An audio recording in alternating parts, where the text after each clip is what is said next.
Good morning बिलीवर्ड। आप सभी का स्वागत है जो हमें ऑनलाइन सुन रहे हैं। आज एक बहुत अद्भुत मैसेज है जो आज आपको आत्मा में आज़ाद करने वाला है। और आज का जो मुख्य टाइटल है, मृत्यु का आपके ऊपर कोई अधिकार नहीं। और जितने लोग हमें ऑनलाइन सुन रहे हैं, इस वीडियो के नीचे एक पीडीएफ लिंक होगा जिसे अगर आप क्लिक करेंगे तो हर एक वचन जो आज हम पढ़ने वाले हैं उसका पीडीएफ फाइल आपको मिलेगी। जो लोग बॉम्बे में हैं वो हमारे साथ जुड़ सकते हैं कलीसिया में। आप हमें फेसबुक में लिख सकते हैं @beloved sons of God और हम आपको हमारी कलीसिया का जगह बताएंगे। आपको मालूम, जब परमेश्वर ने आदम की रचना करी तो आदम को उसने जीने के लिए या फिर एक जीवित प्राणी बनाया। जो आशीष आदम को मिली वो थी फूलो फलो और बहुतायत से आशीष पाओ। और कोई मृत्यु का प्रभाव आदम में नहीं था। आदम बनाया गया था ताकि वो जिए। और हम जानते हैं अदन की वाटिका में 2 पेड़ थे, एक भले बुरे के ज्ञान का वृक्ष और एक जीवन का वृक्ष। और परमेश्वर ने आगे दिया आदम को, जिस दिन तू उस फल को खाएगा उस दिन मृत्यु का प्रभाव तुझ पे पड़ेगा। इसका अर्थ है अगर आदम ने उस फल को नहीं खाया होता तो मृत्यु का कोई प्रभाव उस पर ना होता। और सबसे अद्भुत बात आदम के सफ़र के लिए ये है कि उसे वो जो सफ़र है वो विश्वास के द्वारा शुरू करना था। और हो सकता है बहुत सी चीज़ें जो आदम के लिए मतलब नहीं बनती थी, लेकिन उसे केवल विश्वास करना था अपने पिता के वचन पे। इसलिए वचन में लिखा है कि किसी भी बात की चिंता मत करना। और एक पुत्र के स्वभाव में वो चिंताएं नहीं है। पुत्र हमेशा आत्मा से चलाए चलते हैं। इसलिए जो चिंताएं हैं वो संसार की तरफ से आई हैं। वो आई हैं उस भले बुरे के ज्ञान के वृक्ष के द्वारा जिससे हम अपनी सोच में पड़ जाते हैं। इसलिए वचन कहता है कि किसी भी बात की चिंता मत करना। और आदम ने पिता की आवाज़ को नहीं सुना और उसने उस भले बुरे के ज्ञान के वृक्ष का फल को खाया, उस शैतान की आवाज़ को सुनकर। और उससे क्या हुआ कि मृत्यु जो है इस संसार में आ गई। और मृत्यु क्यों इस संसार में आ गई? वो इसीलिए क्योंकि आदम ने पाप किया। वो कौन सा पाप किया आदम ने? उस भले बुरे के ज्ञान के वृक्ष का फल खा लिया। जब पिता ने आज्ञा दी कि इस फल को मत खाना, लेकिन उसने पिता की आवाज़ ना सुनकर शैतान की आवाज़ को सुना। इसीलिए जैसे आदम जो सिरजा गया था इस पूरी सृष्टि पे अधिकार रखने के लिए, सृष्टि बनाई गई थी आदम की सेवा करने के लिए, उसी तरह जैसे यीशु मसीह संसार में चले। यीशु मसीह वो सारी सृष्टि, चाहे वो पानी हो चाहे वो पेड़ हो, सबके ऊपर उन्होंने अधिकार रखा। और इसी तरह आदम को भी बनाया गया था कि वो सारी सृष्टि के ऊपर वो अधिकार रखे। और आदम पाप में गिरा और सारी सृष्टि जो है अब आदम के ऊपर अधिकार रखती थी। और एक बाइबल ट्रांसलेशन में लिखा है कि आदम सो गया और अब लोग एक अंधेपन में जी रहे हैं जिसमें ये संसार का हाकिम जो है उनके ऊपर अधिकार रखता है। आइए हम वचनों के द्वारा भी आगे पढ़ेंगे। हमने जाना कि कैसे मृत्यु जो है इस संसार में आई। और हम देखते हैं कि कैसे पुराने नियम में लिखा गया है कि धीरे धीरे जो मनुष्य है उसकी आयु जो है 900 साल से वो धीरे धीरे करके कम होती गई। और व्यवस्था के बाद वो 120 साल की हो गई। हम पढ़ेंगे यूहन्ना का सुसमाचार 3:16 अभी वचन पहले पढ़ चुके होंगे और शायद बहुत से लोगों को ये वचन याद होगा, लेकिन हम इस वचन में से सीखेंगे आज कई नई बातों को। आइए हम वचन को पढ़ेंगे। 12 वचन से पढ़ेंगे। जब मैंने तुमसे पृथ्वी की बातें कही और तुम विश्वास नहीं करते, तो यदि मैं तुमसे स्वर्ग की बातें कहूँ तो फिर कैसे विश्वास करोगे? कोई स्वर्ग पर नहीं चढ़ा, केवल वही जो स्वर्ग से उतरा, अर्थात मनुष्य का पुत्र जो स्वर्ग में है। और जिस रीति से मूसा ने जंगल में सांप को ऊंचे पर चढ़ाया, उसी रीति से आवश्यक है कि मनुष्य का पुत्र भी ऊंचे पर चढ़ाया जाए। आप सबको मूसा के बारे में मालूम है कि जब मूसा ने जंगल में सांप को ऊंचे पर चढ़ाया था, और पुराने नियम में हम पढ़ते हैं कि जितने लोग उस सांप को देखते थे वो उस मृत्यु से बच गए थे। और देखिए यीशु मसीह यहाँ पे क्या कह रहे हैं। और जिस रीति से मूसा ने जंगल में सांप को ऊंचे पर चढ़ाया, उसी रीति से आवश्यक है कि मनुष्य का पुत्र भी ऊंचे पर चढ़ाया जाए, ताकि जो कोई उस पर विश्वास करे वे नाश ना हो परंतु अनंत जीवन पाए। और अनंत जीवन का मतलब मैं ढूंढने लगी और ग्रीक भाषा में मैंने इसके मतलब को पाया। एक परिभाषा जो हमें यीशु मसीह के द्वारा मिली जब हम वचनों में पढ़ते हैं अनंत जीवन के बारे में, जिसे हम पढ़ेंगे आज। लेकिन अनंत जीवन की एक और परिभाषा है कि यह वो जीवन है जो अंत नहीं होता। और दूसरा कि कभी ना मरने वाले के स्वभाव में आना। आगे 16 वचन।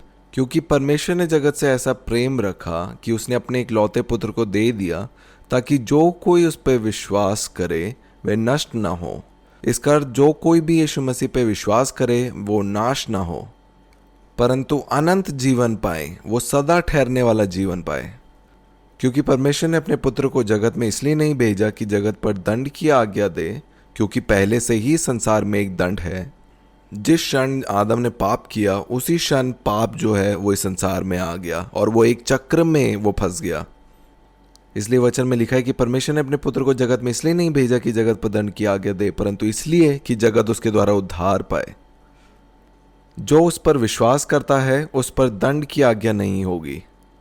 मैंने आपको पहले बताया था कि हर एक जो बीमारी है या हर एक मृत्यु की जो चीज़ है उसका कारण एक दोषी मन है। दोषी मन का अर्थ क्या है और उसका दूसरा अर्थ अपराधी मन भी है। एक ऐसी सोच या कल्पना जिसमें आपको लगता है कि आप शायद काबिल नहीं हैं। इसलिए लिखा है जो उस पर विश्वास करता है उस पर दंड की आज्ञा नहीं होती। इसका मतलब उसके पास दोषी मन नहीं, वो अपराधी नहीं। परंतु जो उस पर विश्वास नहीं करता वे दोषी ठहर चुका। जिस व्यक्ति को आप बाहर शायद सड़क में देख रहे हैं वो क्यों दोषी ठहरा या क्यों वो इस संसार के चक्र में है? क्या वो इस दोषी ठहरने वाले चक्र में इसीलिए क्योंकि उसने कोई काम किए हैं? नहीं। आप जो पाप के विषय में जो मैसेज है उसे सुन सकते हैं, क्योंकि वहाँ पे हमने बताया कि वो क्यों है। जो व्यक्ति बाहर खड़ा है जो मसीह को नहीं जानता वो पापी है, इसलिए नहीं क्योंकि उसने कोई काम किए हैं, वो इसलिए क्योंकि आदम ने पाप किया। इसलिए दोषी मन इस संसार में आया आदम के द्वारा और उस लहू के द्वारा हमारे अंदर। एक दोषी मन, एक अपराधी मन, और हर एक कण जो हमारे लहू में है वो हमें दोषी या अपराधी ठहराता है। आगे पढ़ेंगे। जो उस पर विश्वास करता है उस पर दंड की आज्ञा नहीं होती, परंतु जो उस पर विश्वास नहीं करता वह दोषी ठहर चुका, इसलिए कि उसने परमेश्वर के एक लौते पुत्र के नाम पर विश्वास नहीं किया। हमने इस बात को सीखा कि यीशु मसीह इसलिए आया ताकि आप अनंत जीवन पाए, वो सदा ठहरने वाला जीवन। और फिर यीशु मसीह परिभाषा दे रहे हैं कि क्या अनंत जीवन क्या है। आगे पढ़ेंगे 17 अध्याय। यीशु ने ये बातें कही और अपनी आंखें आकाश की ओर उठाकर कहा, हे पिता, वह घड़ी आ पहुंची है, अपने पुत्र की महिमा कर कि पुत्र भी तेरी महिमा करे, क्योंकि तूने उसको सब प्राणियों के ऊपर अधिकार दिया है। सब प्राणियों के ऊपर, कि जिन्हें तूने उसको दिया है उन सब को वह अनंत जीवन दे। और अनंत जीवन ये है कि तुझ एकमात्र सच्चे परमेश्वर को, यीशु मसीह को, एकमात्र, इसका मतलब केवल एक है जो परमेश्वर है, एकमात्र यीशु मसीह को जिसने तूने भेजा है, जाने। और पहले मुझे सिर्फ लगता था कि अनंत जीवन सिर्फ मुझे पिता को जानना है। और कल जब मैं बैठ के प्रार्थना कर रही थी, परमेश्वर पिता मुझसे बात कर रहे थे और दिखा रहे थे कि जैसे जैसे तुम मेरे बारे में जान रहे हो उतना ही तुम अपने बारे में भी सीख रहे हो, क्योंकि जिस समान मैं हूं इस संसार में उसी समान तुम भी हो। और जो हमारा प्राण जो अंश अंश करके मसीह के स्वरूप में ढलता है, उसका अर्थ यही है कि हर एक पहचान में मैं जानता हूं कि मेरा पिता कौन है। आप फिर जानते हैं कि अब आप किसके हैं। और जब आप इस पहचान में और अधिक आप जागते हैं समझ में कि आप कौन हैं, और जितना मैं उसके स्वभाव के बारे में जानती हूँ या सीखती हूँ, मैं जागती हूँ इस समझ में कि मैं कौन हूँ। इसलिए जैसा मेरा पिता है उसी समान मैं भी हूँ इस संसार में। और अनंत जीवन यही है कि तुम जानो उस एकमात्र परमेश्वर को, यीशु मसीह को, जिसने तूने भेजा है। आगे पढ़ेंगे इब्रानियों की पत्री उसका 2 अध्याय। हम मसीह के साथ क्रूस पे चढ़ाए गए हैं, इसका अर्थ हम लोग जानेंगे। उसका 10 वचन। क्योंकि जिसके लिए सब कुछ है और जिसके द्वारा सब कुछ है, उसे यही अच्छा लगा कि जब वह बहुत से पुत्रों को महिमा में पहुंचाए तो उनके उद्धार के कर्ता को दुख उठाने के द्वारा सिद्ध करे।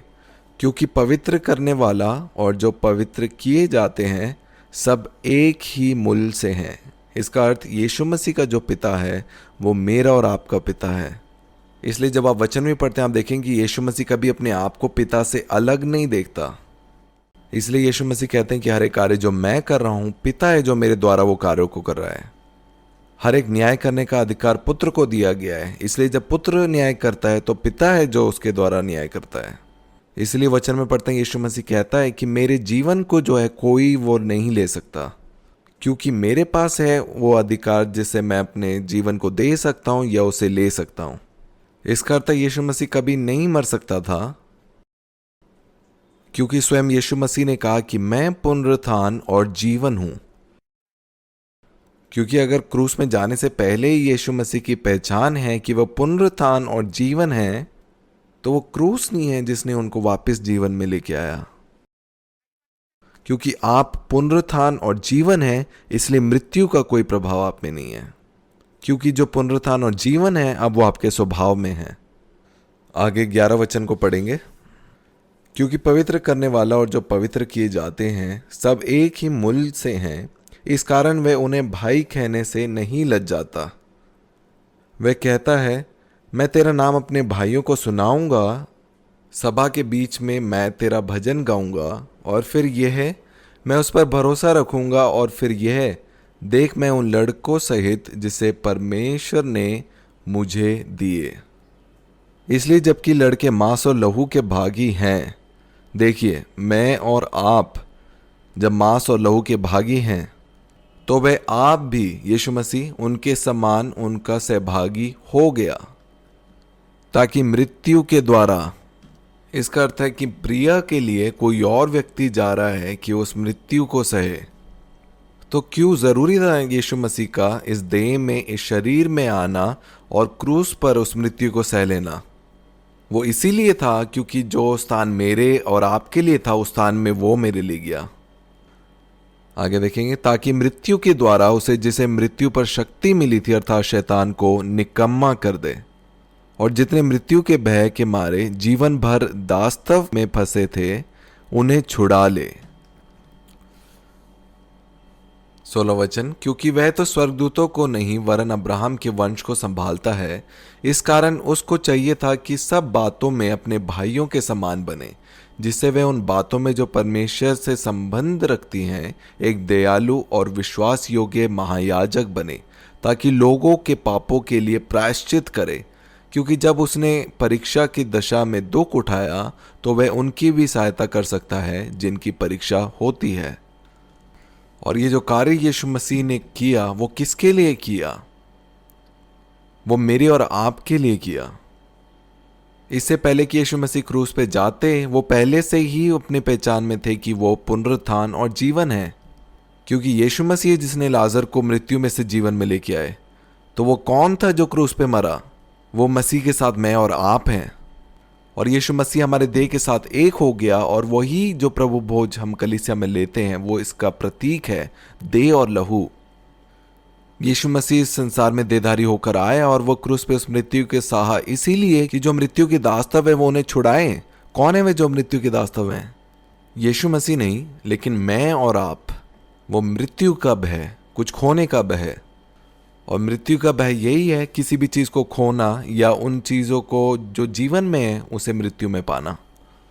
देखिए, ताकि मृत्यु के द्वारा उसे जिसे मृत्यु पर शक्ति मिली थी अर्थात शैतान को निकम्मा कर दे, और जितने मृत्यु के भय के मारे जीवन भर दास्तव में फंसे थे मैं और आप, उन्हें छुड़ा ले। इसका मतलब हम दास्तव थे उन चिंताओं के जो कहते थे कि शायद ये नहीं होगा, और वो मृत्यु का मन के हम दास्तव थे कि हर एक चीज जो हम करते हैं वो मृत्यु में ही हम पाते थे। और अब परमेश्वर का वचन कहता है कि मैंने तुम्हें एक क्षेत्र से, जो दास्तव का क्षेत्र से, उससे निकाल कर, उससे छुड़ा कर तुम्हें उस जीवन के क्षेत्र में प्रवेश करा दिया है। हम पढ़ेंगे यूहन्ना का सुसमाचार उसका 11 अध्याय, जहाँ पे यीशु मसीह कहते हैं कि मैं पुनरुत्थान और जीवन हूँ।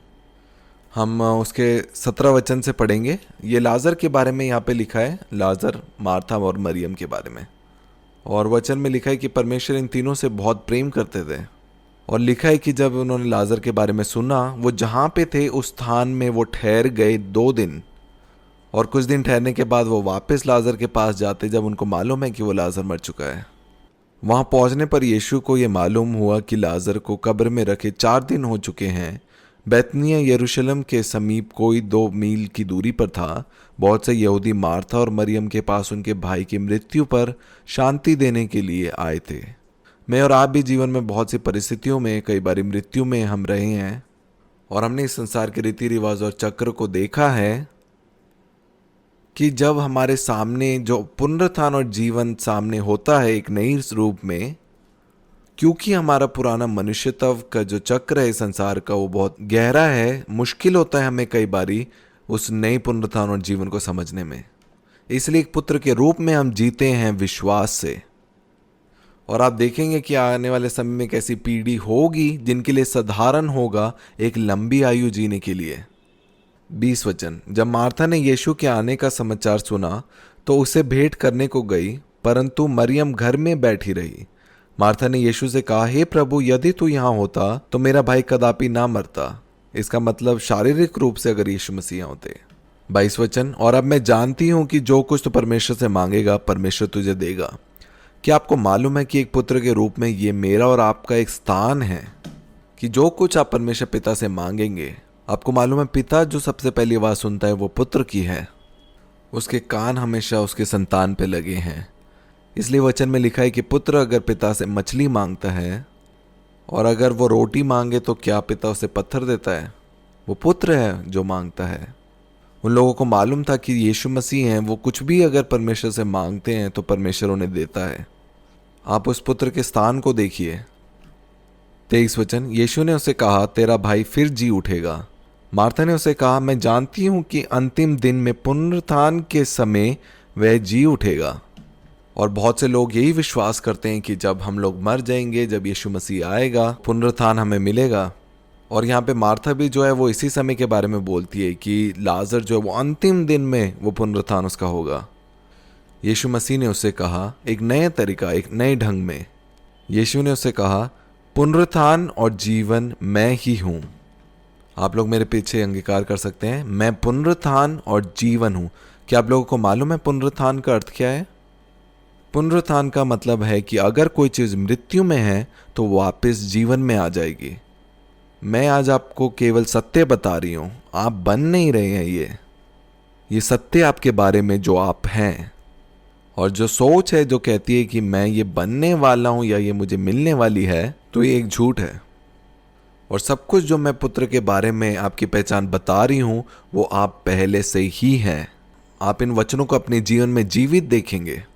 कई चीज़ों के बारे में प्रार्थना भी नहीं करती कि वापस वो जीवन में आ जाए, लेकिन क्योंकि मैं पुनरुत्थान और जीवन हूं, वो मेरी पहचान है। जो स्थान मृत्यु में है वो भी मेरे द्वारा जीवन को प्राप्त करती है। क्योंकि आप स्वयं पुनरुत्थान और जीवन है, इसलिए मृत्यु आपके शरीर में नहीं रुकेगी। अब वो हर एक कण जो आपके डीएनए, आपके लहू में है, वो कण कण जानता है कि मैं पुनरुत्थान और जीवन हूं। या तो आप मृत्यु के लहू के सहभागी हो सकते हैं या फिर पुनरुत्थान और जीवन के सहभागी हो सकते हैं। आपके शरीर का हर एक कण कण अब पुनरुत्थान और जीवन है और किसी भी बीमारी का आपके ऊपर अधिकार नहीं। बीमारी और जो जीवन है वो कभी साथ में नहीं हो सकती। पुनरुत्थान और जीवन मैं हूं और मेरे स्वभाव में ही जीवन है। इसलिए जब मैं भी बीमार थी, यीशु मसीह जब मेरे सपने में आए और जब उन्होंने मेरा हाथ मिलाया तो उन्होंने कहा कि मैं और आप एक हैं। वो इस बात को याद दिला रहे थे कि तुम पुनरुत्थान और जीवन हो। इसलिए बीमारी क्या है? वो एक मृत्यु की दशा को दिखाती है। लेकिन जब मैं स्वयं पुनरुत्थान और जीवन हूं तो मृत्यु का कोई प्रभाव मुझ में नहीं हो सकता। वो सारी बीमारी जो है वो चंगाई में बदल जाएगी। मैं पुनरुत्थान हूं, हर एक चीज जो मृत्यु में है वो वापस जीवन में आ जाएगी, क्योंकि मैं स्वयं जीवन हूं। मैं पुनरुत्थान और जीवन हूं। जो कोई मुझ पर विश्वास करता है वे यदि मर भी जाए तो भी जिएगा। हर एक जन जो मसीह में है, जो सो गए हैं। 26 वचन, और जो कोई जीवित है, मैं और आप, और मुझ पर विश्वास करता है वे अनंत काल तक ना मरेगा। क्या आप इस पर विश्वास करते हैं? ये एक नया सत्य है, ये अनंत जीवन है। इसीलिए पौलुस कहता है कि बेहतर है कि मैं घर जाऊं, लेकिन मैं रुका हूं यहां पे तुम्हारे लिए। पौलुस है जो उसे चुनता है। इसलिए मुझे और आपको भी अब रुकने की जरूरत नहीं है कि कब मृत्यु मुझ पर आएगी, क्योंकि आप मृत्यु पे अधिकार रखते हैं। आगे हम वचनों से पढ़ेंगे कि वो मृत्यु की चाबी किसके पास है। वो हमारे हाथों में है, वो यीशु मसीह के हाथों में है। यीशु मसीह मृत्यु को एक बैरी कहलाता है और परमेश्वर को किसी बैरी की जरूरत नहीं है आपको स्वर्ग में लेके जाने के लिए। 27 वचन, उसने उनसे कहा, हाँ हे प्रभु, मैं विश्वास करती हूँ कि परमेश्वर का पुत्र मसीह जो जगत में आने वाला था वह तू ही है। आगे हम वचनों को पढ़ेंगे नीचे तो हम जानते हैं कि कैसे वो अविश्वास करते हैं और यीशु मसीह मरियम को याद दिलाता है कि मैंने तुम्हें नहीं कहा था कि अगर तुम विश्वास करो तो परमेश्वर की महिमा को देखोगे। इसका क्या अर्थ है? कि अगर तुम विश्वास करते सत्य पे जो मैंने तुम्हें अभी बताया तो आप वही महिमा अपने शरीर में, अपने देह में पाते। मृत्यु संसार में आई उस भले बुरे के ज्ञान के वृक्ष का फल खाने के द्वारा। और जब आप उन सारे फलों को जो भले बुरे के ज्ञान के वृक्ष से आपके प्राणों में है, जब आप उनको निकालते हैं प्रतिदिन और उनके जगह परमेश्वर के सत्य को भरते हैं, और परमेश्वर के सत्य क्या है? उसका वचन है जो सत्य है। और जब आप इन वचनों में शांत रहना सीखते हैं, इनको ग्रहण करते हैं, तो आप देखेंगे कि धीरे धीरे वो जीवन में, बहुतायत के जीवन में धीरे धीरे करके आप और अधिक बढ़ते जाएंगे।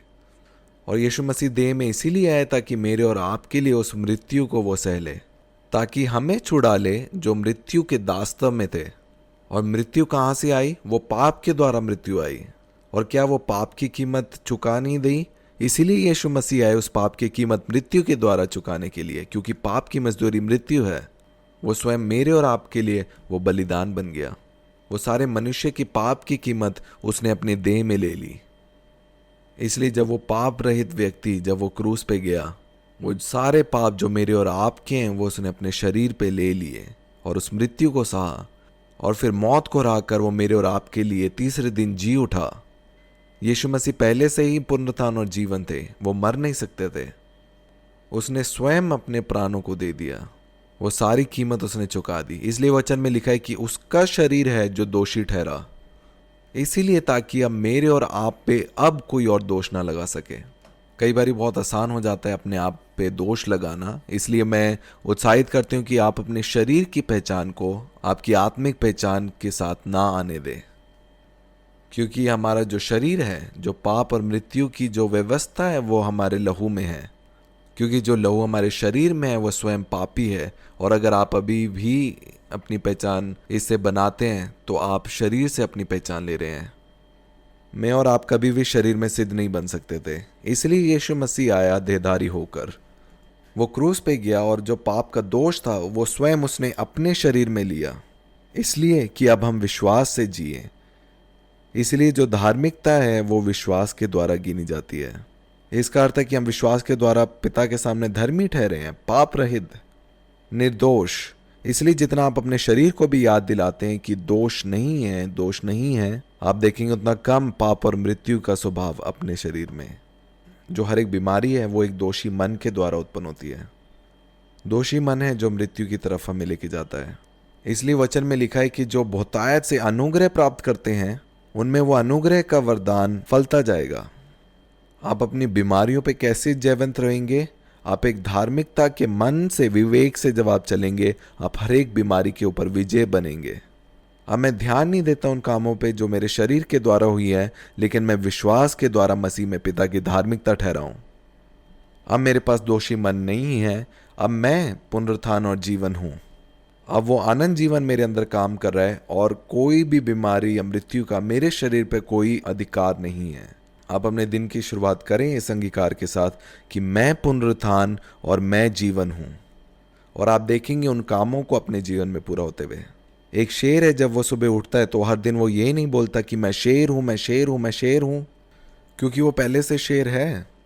और इसीलिए मैं आपको ये बातें याद दिला रही हूं, कुछ बनने के लिए नहीं, लेकिन बताने के लिए जो आप पहले से ही हैं।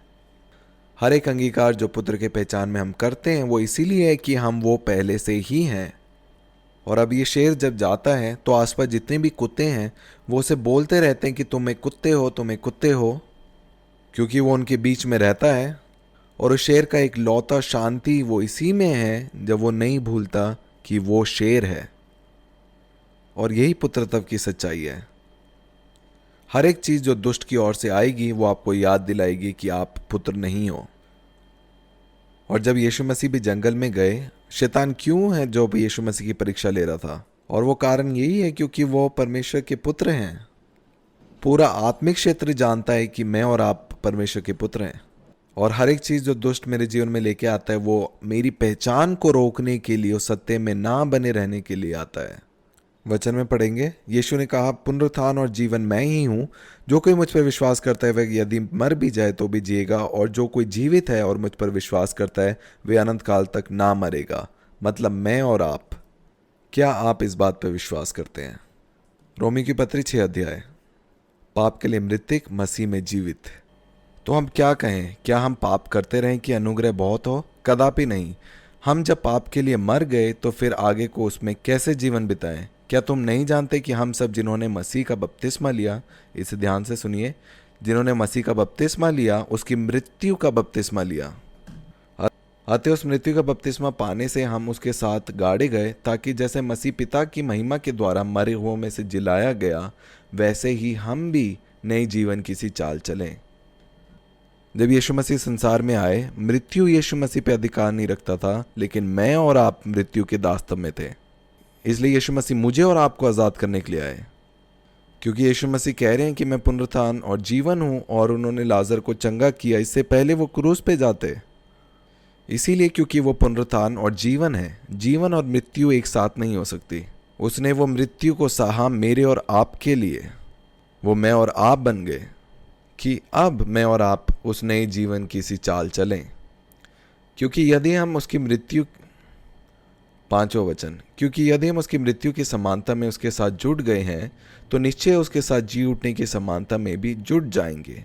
हम जानते हैं कि हमारा पुराना मनुष्यत्व प्रिया उसके साथ क्रूस पर चढ़ाई गई, ताकि पाप का शरीर व्यर्थ हो जाए और प्रिया आगे को पाप के दास्तव में ना रहे।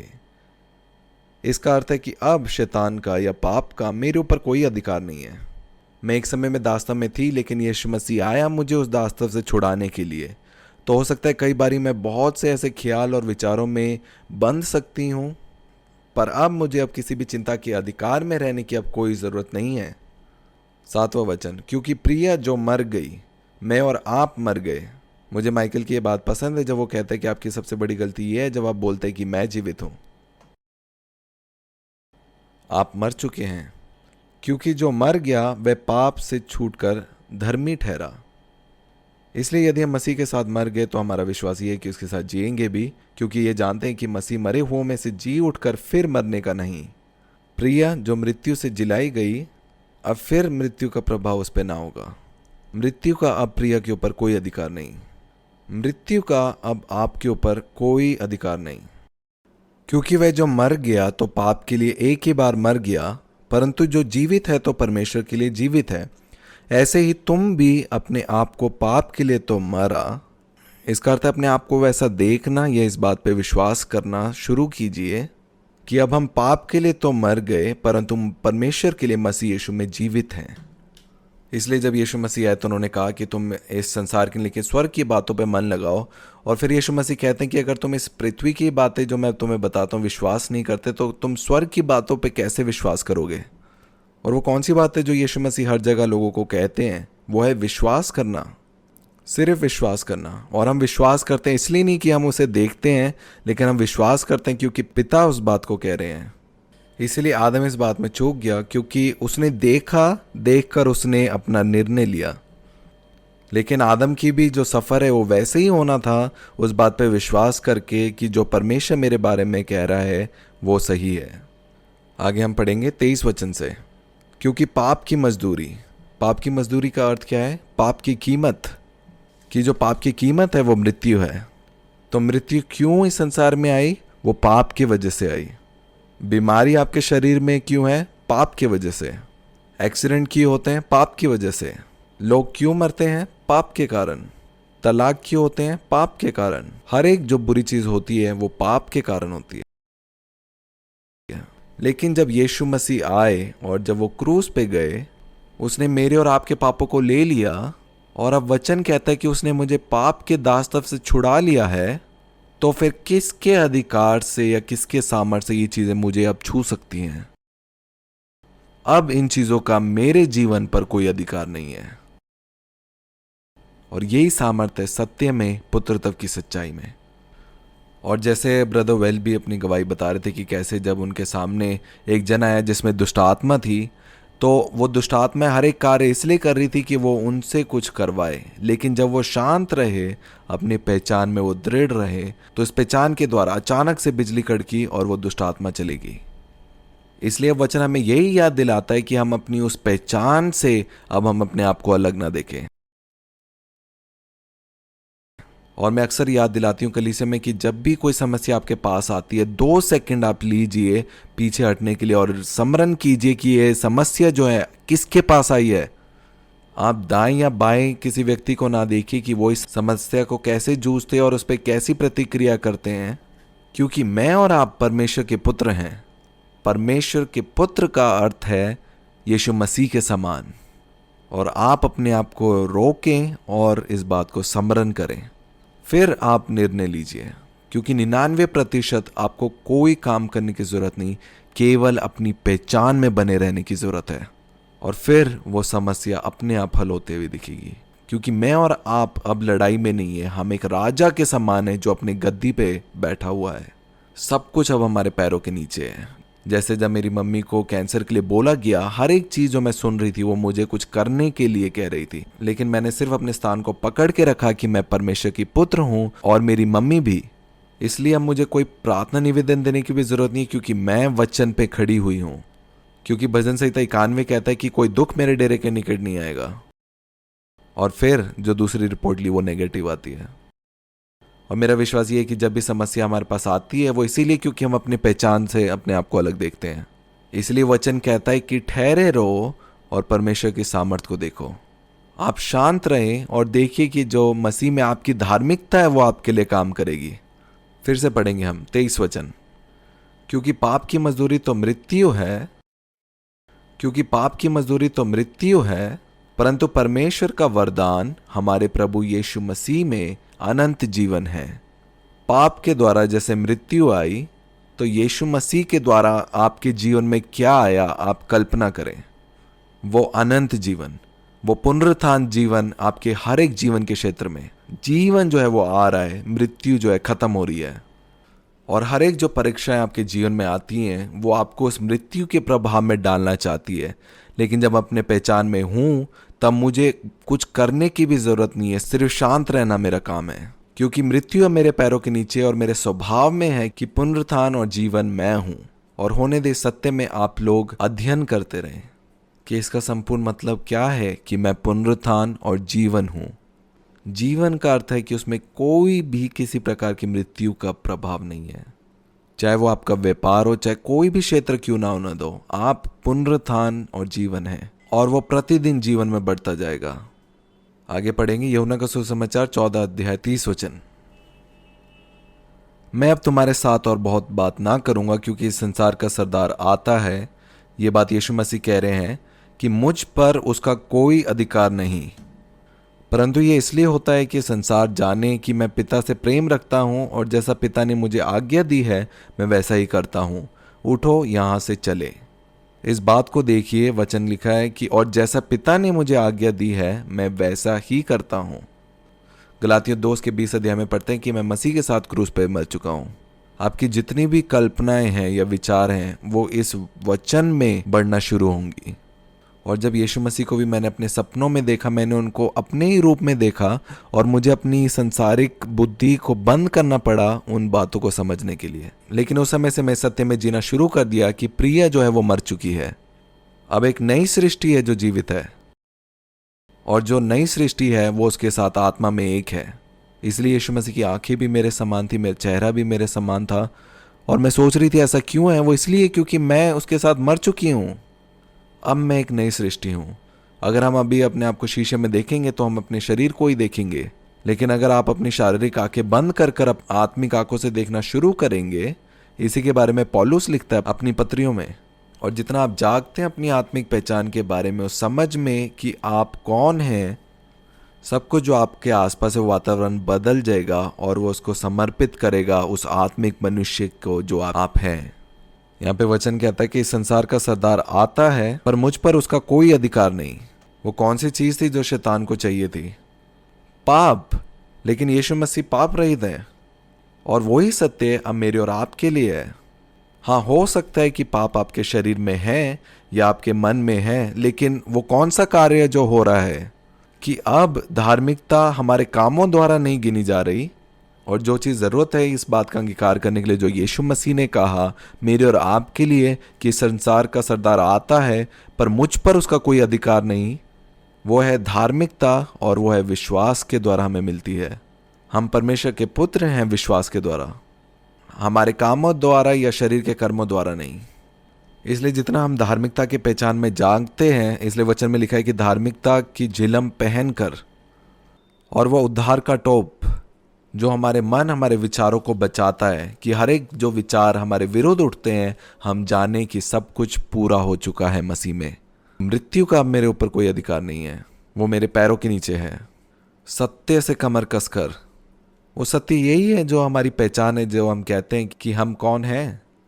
हर एक परीक्षा जो मेरे जीवन में आती है, मेरा काम केवल एक ये है कि मैं बनी रहूं इस पहचान में कि मैं कौन हूं, क्योंकि हर एक अनुभव या कार्य जो मेरे जीवन में होते हैं वो ये शक पैदा करने के लिए हैं मेरे पहचान के विपरीत।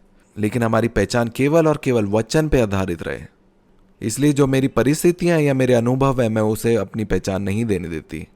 मैं अपनी शारीरिक आंखें बंद करती हूँ और वचन जो सत्य है केवल उस पर विश्वास करती हूँ। ये मेरे स्वभाव में है कि अब मैं पुनरुत्थान और जीवन हूँ। ये मेरे स्वभाव में है कि मेरी कोई भी चीज़ खो नहीं सकती।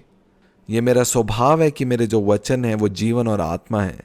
अब मैं अपना प्राण नहीं हूँ, मैं शरीर नहीं हूँ, लेकिन वचन कहता है कि अब मैं एक आत्मा हूँ। इसलिए मेरी पहचान यही है कि अब मैं एक आत्मिक जीव हूँ और मैं अपने पिता के समान हूँ। और आप देखेंगे हर एक चीज़ उस पहचान को बाहर निकालने के लिए आपके पास आती है। और यही परीक्षा हमारे लिए भी है कि जो भी परिस्थितियाँ आपके आसपास हैं उनको आपकी पहचान ना बताने दे कि आप कौन हैं। इसलिए जो धार्मिकता को पकड़े हुए हैं या जिन पे बहुतायत का अनुग्रह हुआ है वो इस धार्मिकता के फलों को अपने जीवन में देखने पाएंगे। इसलिए यीशु मसीह जब कहते हैं कि संसार के सरदार का मुझ पे कोई अधिकार नहीं है, अब वो मेरे और आपके लिए भी उतना ही सत्य है। शैतान का अब मेरे और आपके ऊपर कोई अधिकार नहीं, क्योंकि कुछ भी उसका हमारे अंदर नहीं है। विश्वास के द्वारा, क्योंकि अब मुझे यीशु मसीह की धार्मिकता मिल गई है। कोई इस बात को कह सकता है कि मैंने कुछ बुरे शब्दों को अपने मुंह से निकाला या व्यभिचार किया और कहता है कि पाप अब मुझ में है। इसलिए कि जो धार्मिकता है आपकी वो आपके कामों के द्वारा नहीं, लेकिन यीशु मसीह पे विश्वास करने के द्वारा आपको प्राप्त होती है। इसलिए आप उस सोच को वहां पे झाड़िए और अंगीकार कीजिए कि मैं उसका पुत्र हूं, लहू की संतान हूं। अगर किसी बीमारी को छूना है तो पाप आप में होना जरूरी है, लेकिन आप मसीह में पिता की धार्मिकता है। इसलिए वचन कहता है कि आप अपने शरीर की अभिलाषाओं में ना चलो, क्योंकि अब उसने हमें आज़ाद कर दिया है। इसलिए हम उन विचारों को और कल्पनाओं को झाड़ सकते हैं। पाप करना या पाप में जीवित रहना बहुत ही अलग अलग कार्य हैं। वो पुत्र के लिए असंभव है, क्योंकि हर एक चीज़ जो आप में है वो पिता के स्वभाव में है। सब कुछ जो आपके अंदर है, जो पिता का स्वभाव है, उस पाप को आपसे अलग करेगा। हम पढ़ेंगे 2 तीमुथियुस 1 अध्याय उसका 10 वचन। पर अब हमारे उद्धारकर्ता मसीह यीशु के प्रकट होने के द्वारा प्रकाशित हुआ। देखिए यीशु मसीह ने कौन सा कार्य किया, जिसने मृत्यु का नाश किया और जीवन और अमरता को उस सुसमाचार के द्वारा प्रकाशमान कर दिया। यहाँ पे देखिए वचन क्या कहता है कि यीशु मसीह ने मृत्यु का नाश कर दिया और जीवन और अमरता को उस सुसमाचार के द्वारा प्रकाशमान कर दिया। जीवन और अमरता का अर्थ क्या है? अमरता का अर्थ है कि जो मर नहीं सकता। यीशु मसीह ने कहा कि मुझे आज्ञा दी गई है कि मैं अपने प्राणों को तुम्हारे लिए दूं और फिर मैं उसे वापस ले लूंगा। और यही सत्य मेरे और आपके लिए भी है। जैसे यीशु मसीह हैं वैसे मैं और आप भी हैं उसी स्वभाव में। मैं चुनूंगी जब मुझे जाना होगा। पुत्र है जो चुनाव करेगा। आगे पढ़ेंगे हम 1 कुरिन्थियों उसका 15 अध्याय उसका 20 वचन। परंतु सचमुच मसीह मुर्दों में से जी उठा और जो सो गए हैं उनमें वह पहला फल हुआ। ये पहले फल का अर्थ क्या है? वो जी उठने के द्वारा पहलौठा ठहरा।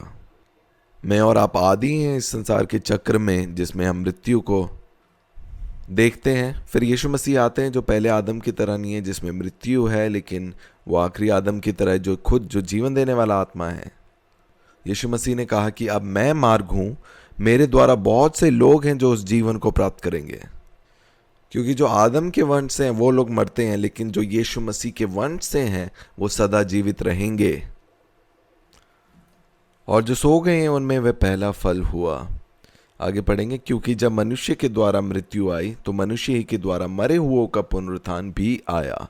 और जैसे आदम में सब मरते हैं वैसे ही मसीह में सब जिलाए जाएंगे, परंतु हर एक अपनी अपनी बारी से। पहला फल मसीह, फिर मसीह के आने पर उसके लोग, इसके बाद अंत होगा। इस समय वह सारी प्रधानता और सारे अधिकार और सामर्थ्य का अंत करने राज्य का परमेश्वर पिता के हाथ में सौंप देगा, क्योंकि जब तक वह अपने बैरियों के अपने पांव तले ना ले आए तब तक उसका राज्य करना अवश्य है। सबसे अंतिम बैरी जो नष्ट किया जाएगा वह मृत्यु है, क्योंकि परमेश्वर ने सब कुछ उसके पांव तले कर दिया है। परंतु जब वह कहता है कि सब कुछ उसके अधीन कर दिया है, तो प्रत्यक्ष है कि जिसने सब कुछ उसके अधीन कर दिया है वह आप अलग रहा, और जब सब कुछ उसके अधीन हो जाएगा तो पुत्र आप भी उसके अधीन हो जाएगा। आगे पढ़ेंगे 35 वचन। अब कोई ये कहेगा, मुर्दे किस रीति से जी उठते हैं और कैसी देह के साथ आते हैं। हे निर्बुद्धि, जो कुछ तू बोता है जब तक वह ना मरे जिलाया नहीं जाता, और जो तू बोता है ये वह देह नहीं जो उत्पन्न होने वाली है, परंतु नीरा दाना है, चाहे गेहूं का चाहे किसी और अनाज का। परंतु परमेश्वर अपनी इच्छा के अनुसार उसको दे देता है, और हर एक बीज को उसके विशेष दे। सब शरीर एक समान नहीं, मनुष्य का शरीर और है, पशुओं का शरीर और है, पक्षियों का शरीर और है, मछलियों का शरीर और है। स्वर्गीय देह और पृथ्वी देह भी है, परंतु स्वर्ग देहों का तेज और है और पृथ्वी का और, सूर्य का तेज और है, चांद का तेज और है, और तारागणों का तेज और है, क्योंकि एक तारे से दूसरे तारे के तेज में अंतर है। अब देखिए 42 वचन। मुर्दा का जी उठना भी ऐसे ही है। शरीर नाशवान दशा में बोया जाता है और अविनाशी रूप में जी उठता है। यह अनादर के साथ बोया जाता है और तेज के साथ जी उठता है। निर्बलता के साथ बोया जाता है और सामर्थ्य के साथ जी उठता है। स्वाभाविक देह बोई जाती है और आत्मिक देह जी उठती है। जबकि स्वाभाविक देह है तो आत्मिक देह भी है। ऐसे ही लिखा है कि प्रथम मनुष्य आदम जीवित प्राणी बना और अंतिम आदम जीवनदायक आत्मा बना। मैं इस वचन को बार बार कहती रहती हूँ कि आप जीवन देने वाला आत्मा हैं। और जब भी आपके पास एक निराशा की विचार या सोच या कल्पनाएं आती हैं, आप अपने स्थान को ना भूलिए। आप जाएं, आप दूसरों से बात करें और उनको जीवन दीजिए, क्योंकि आपको मालूम है आप क्या कर रहे हैं। इस कार्य को करके हम अपनी पहचान में वापस उस स्थान में आ रहे हैं, क्योंकि आप एक जीवन देने वाला आत्मा है। और जब उस स्थान में आते हो आप देखेंगे आपकी परिस्थितियां, आपकी परेशानी भी सब कुछ जाते हुए। 46 वचन। परंतु पहले आत्मिक ना था और स्वाभाविक था, इसके बाद आत्मिक हुआ। प्रथम मनुष्य धरती से अर्थात मिट्टी का था। परमेश्वर ने आदम को मिट्टी से बनाया और उसमें अपना श्वास फूका, और वचन कहता है कि फिर आदम जीवित प्राणी बन गया। अब मैं और आप मिट्टी के द्वारा नहीं बनाए गए। अब मेरी और आपकी जो नई पहचान है, जो नए जन्म के द्वारा मिली है, कि हम स्वर्ग से नया जन्म मिला है, हमें परमेश्वर से नया जन्म मिला है, तभी उस नए जन्म के द्वारा हम उसे पिता कहकर पुकारते हैं। जैसे वह मिट्टी का था वैसे ही वह भी जो मिट्टी के हैं, और जैसे वह स्वर्गीय है वैसे ही वह भी जो स्वर्गीय हैं। और जैसे हमने उसका रूप धारण किया जो मिट्टी का था, वैसे ही उस स्वर्गीय का रूप भी धारण करेंगे। एक दिन मेरे और पास वैसे ही देह होगा जैसे यीशु मसीह के पास है। 50 वचन। हे भाइयों, मैं कहता हूं कि मांस और लहू परमेश्वर के राज्य के अधिकारी नहीं हो सकते, और ना नाशवान अविनाशी का अधिकारी हो सकता है। देखो, मैं तुमसे भेद की बात कहता हूं, अब सब नहीं सोएंगे परंतु सब बदल जाएंगे। इसका मतलब है सब नहीं मरेंगे, लेकिन हम सब बदल जाएंगे। और ये क्षण भर में, पलक भरते ही, अंतिम तुरी फूंकते ही होगा, क्योंकि तुरी फूंकी जाएगी और मुर्दे अविनाशी दशा में उठाए जाएंगे और हम बदल जाएंगे। क्योंकि आवश्यक है कि ये नाशवान देह अविनाशी को पहन ले और ये मरणहार देह अमरता को पहन ले। और जब ये नाशवान अविनाशी को पहन लेगा और ये मरणहार अमरता को पहन लेगा, तब वह वचन जो लिखा है पूरा हो जाएगा। जय ने मृत्यु को निगल लिया। हे मृत्यु तेरा जय कहाँ रही? हे मृत्यु तेरा डंक कहाँ रहा? आप सबको मालूम है कि डंक क्या होता है? क्या आपने कभी मच्छर को डंक मारते हुए देखा है? क्योंकि जब मच्छर आता है वो कैसे शरीर में अपना डंक मारता है, और वो इसलिए करता है क्योंकि उसको खून पसंद है। इसलिए वचन कहता है कि हे मृत्यु तेरा डंक कहाँ रहा? और लिखा है कि मृत्यु का डंक पाप है। पाप एक चुंबक की तरह है मृत्यु के लिए जो उसे बुलाता है। और आप कल्पना करें कि पाप का जो बल है वो क्या है, कि वो कौन सी चीज़ है जो मृत्यु को उस व्यक्ति के जीवन में लेके आ रही है। वो है व्यवस्था। पाप का बल व्यवस्था है। और जितना चर्च सिखाता है कि इन कामों को मत करो, वो मत करो, ये मत करो, कल्पना करें वो क्या कर रहा है। वो उस पाप को आने के लिए और अधिक अधिक अधिक अधिक मार्ग तैयार करते जाते हैं, क्योंकि पाप का जो बल है वह स्वयं व्यवस्था है। और हमारे यीशु मसीह का धन्यवाद हो, क्योंकि उसने उस व्यवस्था को कीलों से क्रूस पर ठोक दिया है। मेरे और आपके लिए जितनी भी आवश्यकताएं थे वो सब उसने पूरी कर दी। इसलिए वचन कहता है कि जहाँ पे व्यवस्था नहीं वहाँ पे कोई दोषी मन नहीं। इसलिए अब शैतान आपके पास आके कहता है कि आपने ये गलत किया है, आपने ये गलत किया है। सबसे पहली बात कि व्यवस्था जो है अब क्रूस पर चढ़ाई गई है, लेकिन यीशु मसीह जो पाप से रहित था वो मेरे और आपके लिए स्वयं पाप बन गया, ताकि मैं और आप मसीह में परमेश्वर पिता की धार्मिकता बन जाए। इसलिए वो धार्मिकता मसीह में है। इसलिए आप कल्पना करें कि मृत्यु का वो डंक आप में कैसे आ सकता है जब आप विश्वास से धर्मी ठहरे हैं कि यीशु मसीह ने मेरे सब पापों को ले लिया है। इसीलिए मृत्यु आपको छू नहीं सकती। इसलिए इब्रानियों में लिखा है कि अपने हृदय पर छिड़काव करे उस दोषी मन को दूर करने के लिए। वो दोष भरा हृदय जो सोचता है कि मैं काबिल नहीं हूं इस जीवन में कुछ भी पाने के लिए, क्योंकि आपके पिता को नहीं भाता जब आपका दोषी मन है, एक पाप का विवेक। इसलिए लिखा है कि तुम अपने हृदय को शुद्ध करो उस पाप के विवेक से, ताकि आप एक दृढ़ता के साथ उस राज्य के सिंहासन के सामने आके खड़े हो सके और घोषणा कर सके कि अब मैं एक पुत्र हूं। और जब आप इस बात का अंगीकार करते हैं, आप अध्ययन करें कि मैं पुनरुत्थान और जीवन हूं। क्योंकि जब आप इस बात का अंगीकार कर रहे हैं कि मैं ही पुनरुत्थान और जीवन हूं, फिर आप नहीं कह सकते कि मैं भी मृत्यु हूं, क्योंकि वो दोनों ही अलग अलग क्षेत्र हैं। पहले किसके पास वो मृत्यु का अधिकार था जिसको यीशु मसीह ने हराया? वो शैतान के पास थी। यीशु मसीह ने उसे हरा दिया मेरे और आपके लिए। क्योंकि हम शरीर में जो है मृत्यु के दास्तव थे, इसलिए यीशु मसीह शरीर में आया और हमें उस बंधन से, उस दास्तव से छुड़ा लिया और कहा पूरा हुआ। अब मैंने अपने पुत्रों को मृत्यु की दास्तव से छुड़ा लिया है। और मृत्यु आपके जीवन में कैसे आती है? वो पहले आपको स्मरण दिलाती है कि आप पापी हैं। क्योंकि हम जितना अपने पाप में जागरूक होंगे, बार बार अंगीकार करेंगे, उतना ही वो शैतान खुश होगा इस बात से, क्योंकि वो इसके लिए एक खुला दरवाज़ा है, एक दोषी मन। इसलिए शैतान जो है वो धार्मिकता के सुसमाचार के विरुद्ध है, क्योंकि मृत्यु का पुत्र के ऊपर कोई अधिकार नहीं जो जागरूक है कि वो अब मसीह में पिता की धार्मिकता है। यीशु मसीह ने अपना लहू बहा दिया और अब मैं उसी लहू के द्वारा जीवित हूँ। इसलिए जैसे अब मच्छर जो है वो मेरे शरीर में मेरे लहू को पीने के लिए जब आएगा तो वो उस कार्य को पूरा नहीं कर पाएगा। मृत्यु अब मुझे डंक नहीं मार सकती, क्योंकि अब मैं अपना जीवन यीशु मसीह के लहू में बिताती हूँ, जिसमें कोई पाप नहीं। और ये एक आत्मिक सत्य है। और जब आप इस आत्मिक सत्य पे विश्वास करते हैं, आप देखेंगे कि आपकी बीमारियां भी आप अपने शरीर से जाता हुआ देखेंगे। हर एक समस्या आपके जीवन से चली जाएंगी। आप कल्पना करेंगे कि मेरा पति कैसे बदल गया, कैसे वो अलौकिक बातें मेरे जीवन में हो रही हैं। वो इसीलिए क्योंकि आत्मिक क्षेत्र के आत्मिक सत्य आपके बारे में। मैं और आप अब परमेश्वर के लहू की संतान हैं। 53 वचन, क्योंकि आवश्यक है कि ये नाशवान देह अविनाशी को पहन ले और ये मरणहार देह अमरता को पहन ले। और जब ये नाशवान अविनाशी को पहन लेगा और ये मरणहार अमरता को पहन लेगा, तब वह वचन जो लिखा है पूरा हो जाएगा, जय ने मृत्यु को निगल लिया। हे मृत्यु तेरा जय कहाँ रही?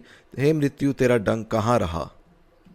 मृत्यु का डंक पाप है, लेकिन वो मृत्यु क्रूस पे हराई गई है। अब उसका मेरे और आपके ऊपर कोई अधिकार नहीं।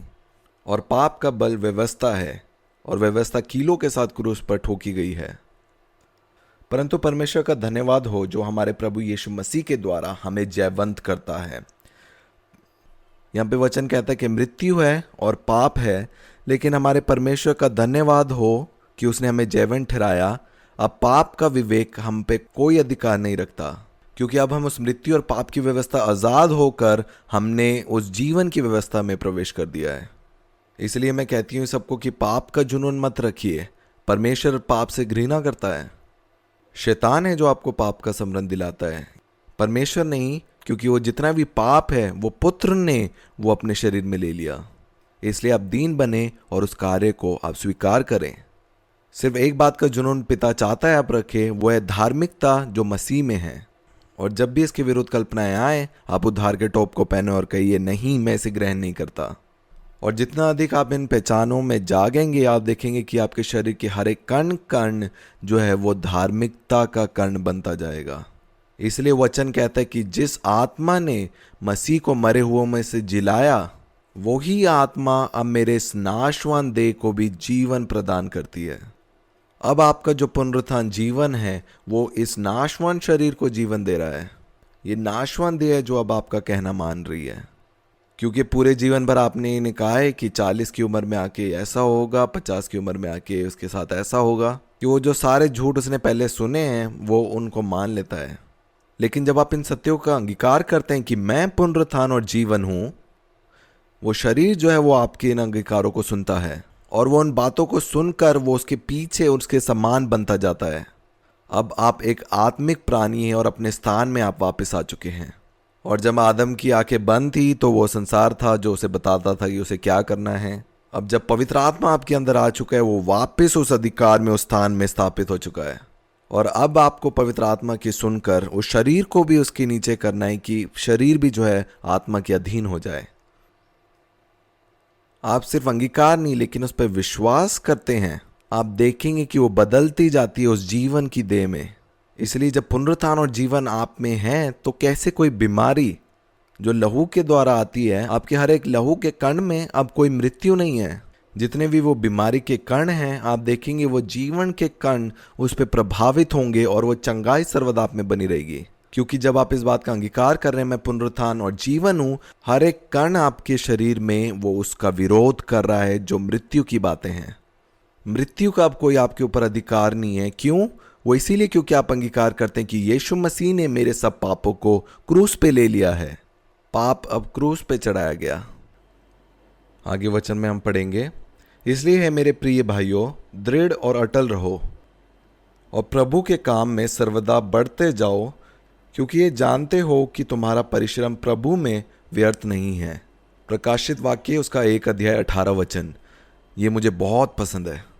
मैं मर गया था और अब देख मैं युगानुयुग जीवित हूं। आमीन। और मृत्यु और अधोलोक की कुंजियां मेरे ही पास हैं। वो कुंजियां किसके पास हैं? वो मृत्यु की कुंजियां अब किसके पास हैं? वो यीशु मसीह के पास है। और अब मैं और यीशु मसीह एक हैं, तो अब वो सारा अधिकार किसके पास है? मेरे पास। मृत्यु अब मेरे पांव के तले है। मेरे पास वो मृत्यु की कुंजियां हैं। कोई भी आपसे वो जीवन को छीन नहीं सकता। आप जितना चाहें उतना आप जी सकते हैं। आपको मालूम है जो स्वर्गीय स्वास्थ्य है और जो अमरता है वो जुड़ी है उस बात से जो आपकी धार्मिकता के बारे में है। आप अपने आप पे दोष लगने ही ना दें। आप अपने पति से लड़ते हैं, आप कहते हैं अरे मैं कितनी बुरी व्यक्ति हूँ। आप उस सोच को वहाँ पे झाड़िए, क्योंकि आपको पता है कि पवित्र आत्मा का जो फल है वो प्रेम है। और इन विचारों को आप अपनी पहचान ना देने दें, आप पे दोष ना लगने दें। मैं मसीह में पिता की धार्मिकता हूँ, मैं उसके लहू की संतान हूँ। मेरा जो रिश्ता है अब वो लहू में बना हुआ है। और जितना आप इस सोच में बने हैं, मृत्यु का डंक जो है वो कभी आप पे सफल ना होगा, क्योंकि पाप अब आप में नहीं है। और पाप का जो बल है वो व्यवस्था है। इसलिए हर एक विचार जो कहते हैं कि आप में कमी है, आप में कोई कमी है, आपको बस उस कल्पनाओं को, उस विचारों को छोड़ना है। मैं परमेश्वर पिता के लहू की संतान हूँ। मैं आज़ाद हूँ इन हर एक विचारों के वो दोषी ठहरने वाले विवेक से। यीशु मसीह ने मुझे अब आज़ाद कर दिया है और अब मैं उसी स्वभाव में जिस स्वभाव में मेरा परमेश्वर पिता है। इसलिए जब मैं उस सत्य में बनी हूँ कि पिता ने मुझे एक मन दिया है जो उसके समान है, अब मैं सोचती नहीं लेकिन मैं चलाई जल आत्मा के द्वारा। मेरे वचन जो हैं वो जीवन और आत्मा हैं। अब मैं पुनरुत्थान और जीवन मैं हूँ। और अब सब कुछ जो मेरे बारे में है, जिस भी बातों को मैं छूऊंगी वो आशीष बन जाएंगी। वचन में पढ़ते हैं कि धार्मिकता के मार्ग में कोई मृत्यु नहीं है, क्योंकि वो विपरीत हैं। अब यूहन्ना का सुसमाचार पढ़ें और हर एक बात जो यीशु मसीह अपने बारे में कहते हैं, वो पिता और अपने आप को उस एकता में जो देखते हैं, उसी समान मैं और आप भी हैं। वो सब कुछ जो है वो आपको अलग करने की कोशिश करेगा आपके विचारों में। नहीं, आप मसीह जैसे कैसे हो सकते हैं, आपके काम ऐसे हैं। लेकिन नहीं, मैं केवल सत्य पे विश्वास करती हूँ कि यह मसीह है जो अब मुझ में जीवित है। मैं अब मर चुकी हूँ, ये मेरा सबसे बड़ा प्रायश्चित है। और अब मैं जीती हूँ उस एकता में जो मैं और मसीह हैं। सब बातें आएंगी ये दिखाने के लिए कि नहीं, आप और यीशु मसीह एक नहीं है, लेकिन मैं बात को पकड़ी हूँ कि हाँ, हम एक हैं। उसका पुनरुत्थान और जीवन मुझ में है। कल की बात है जब मैं एक संतरे का जूस पी रही थी और उस जूस को पीते ही मेरा सर दर्द होने लग गया धीरे धीरे। और अचानक से मेरा एक दोस्त आता है और वो कहता है कि अरे आपने वो से संतरे का जो जूस पी लिया शायद उसकी वजह से, और ऐसी बातों को वो कहने लग गया। और जैसे जैसे वो इन बातों को कह रहा था मैंने सिर्फ इस बात का अंगीकार किया कि ये मेरे स्वभाव में नहीं है। हर एक कण जो मेरे शरीर में है वो सब इस सोच में जागने लगे कि ये मेरे स्वभाव में नहीं है, और मैंने मुंह से इस बातों का अंगीकार किया कि मैं परमेश्वर की पुत्र हूँ। वो सब बातें वापस अपनी जगह में चली गई और वो सारा दर्द गायब हो गया। क्योंकि जब भी कोई चीज़ आपको पहचान देने की कोशिश करती है वही समय है कि आप जागें उस सोच में कि नहीं, ये मेरे स्वभाव में ही नहीं है। वो पुनरुत्थान और जीवन है जो इन सब बातों को दूर करता है। किसी भी बात में आप ये ना भूलिए कि आप परमेश्वर के पुत्र हैं। आप 2 सेकंड ले जानने के लिए कि जो समस्या है वो किसके पास आई है, इसलिए आप ठहरे रहें, क्योंकि वचन कहता है कि आप क्रोध में धीमे रहें। इसका अर्थ है जो पहचान आप पकड़ के रहते हैं वो उस समय में आपके लिए काम करने जाती है। इसीलिए जब मेरा दोस्त इन सब बातों को कह रहा था मैंने कहा कि ये जो चीज़ें हैं वो मेरे स्वभाव में नहीं है, और वह सब बातें मेरे विचार से मेरे देह में वो आने लगी। क्योंकि मैंने सिर्फ एक संतरे का जूस पिया है और वो एक विचार दे रहा था कि नहीं ये तो गलत है, उसमें शायद कुछ खराबी है। नहीं, जब मैंने उसको ग्रहण नहीं किया, मैंने कहा कि मेरे स्वभाव में नहीं है, सब कुछ नियंत्रण में आ गया। आप याद रखें कि 2 आदम हैं। अगर वो वैसा विश्वास करता है तो वैसा उसके लिए होगा। लेकिन जो दूसरा आदम है यीशु मसीह, उसने हमारे लिए एक नया मार्ग दिखाया है, एक नया क्षेत्र। इसलिए आदम के जो वंश है उनके पास मृत्यु है, लेकिन जो यीशु मसीह की संतान है उनमें मृत्यु का कोई अधिकार नहीं। हमारा जो मार्ग है वो पुनरुत्थान और जीवन है, और वो जीवन जो है वो बहुतायत का जीवन है।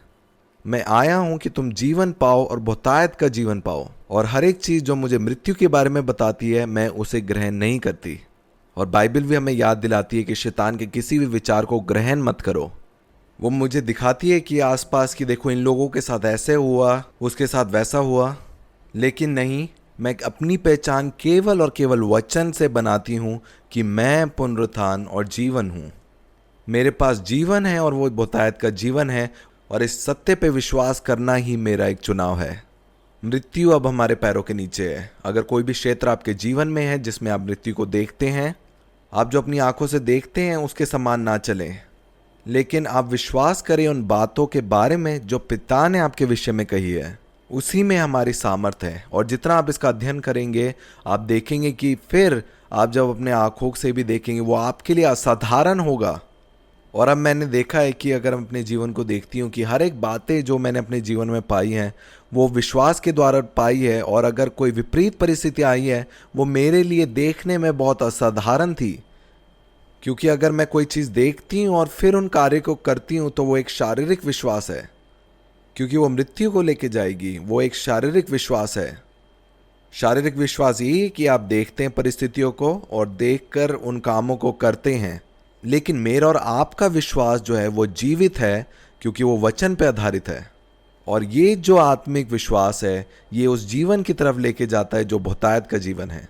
मैं और आप परमेश्वर के पुत्र हैं, और हमारा जीवन केवल और केवल वचन द्वारा आता है। और अब ये मेरे और आपके लिए साधारण है वचन से जीवित रहना। आप अपनी पहचान पहले आदम से ना बनाएं। अगर आपका कोई दोस्त है वो आपको किसी कार्य को बता रहा है वो अपनी पहचान में, आप जानिए नहीं, आप उसके समान नहीं हैं, आप मसीह के समान हैं। उसने आपको अंधकार के क्षेत्र से उठाकर उस ज्योति के क्षेत्र में प्रवेश कराया है। इसका 2 क्षेत्र हैं। जो आदम के वंश से हैं वो एक क्षेत्र में जीते हैं, वो भले बुरे के ज्ञान के वृक्ष का क्षेत्र, मृत्यु का क्षेत्र। लेकिन मैं और आप दूसरे क्षेत्र में जीते हैं जो जीवन के वृक्ष से है।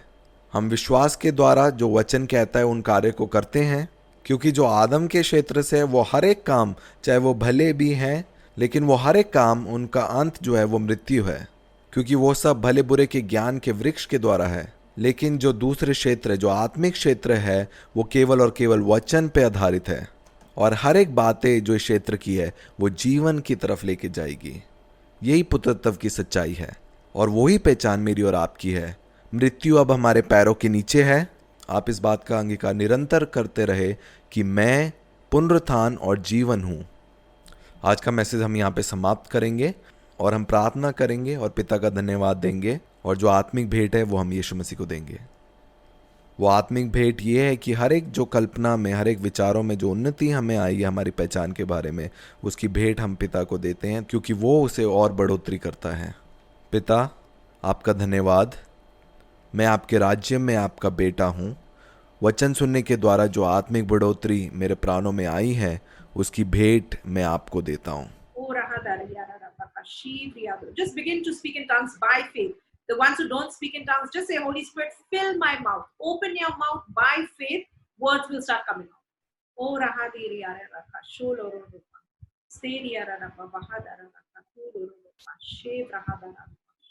Father, I just thank you for this truth that I am resurrection and I am life.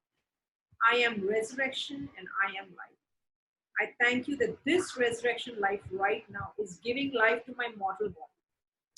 And we just release this life into the body right now, repelling every sickness, energizing every cell, resurrecting every dead cell.